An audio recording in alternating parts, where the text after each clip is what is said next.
नमस्कार मित्रांनो, आम्ही आलो पाहता आंब्याच्या झाडावर. आंब्याच्या झाडावर कशासाठी आलो? आता गारगा पाहून उन्हाळ्याचे मस्त आंबे तोडायचे पहा आणि काय करायचं, त्यात हळद मीठ टाकून खायचे पहा. लय भारी लागतात भाकरी संग. तोंडी लय खमंग लागतात. उन्हाळ्याचं म्हणजे काय, आंबट शिंबट माणसं लय खाऊ वाटते पहा. हे पहा माझ्या मागं आंबे, हे पहा इकडं बी आंबे कसे येतं.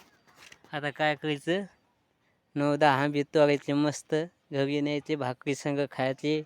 हळद मीठ चटणी टाकून मस्त तोंडी लावायचे भाकरी संग. हे असे तुम्ही सांगतो, तुमच्या बी रानात मस्त असे झाडं लावा हो आंब्याचे. ते कशी म्हणजे खायची सोय होती. हां, खायची सोय झाली म्हणजे उन्हाळ्यात खाते माणूस आंबट चंबट. आता मी घेतो तो पहा आंबे. हे पहा आता इथं आंबे आहेत माझ्या मागं. हे पहा आंबा कसा आहे, केवढा आहे, लय मोठा आहे. आता मस्त भाकरी संग नेतो खाय.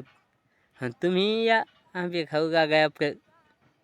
आणि याचं मस्त आता पिकवतं गैच खमंग लागते तो. मस्त पाडाचा आंबा आहे हो, लयच गोड गागतोय. मग भेटू आता पुढच्या व्हिडिओमध्ये. नमस्कार.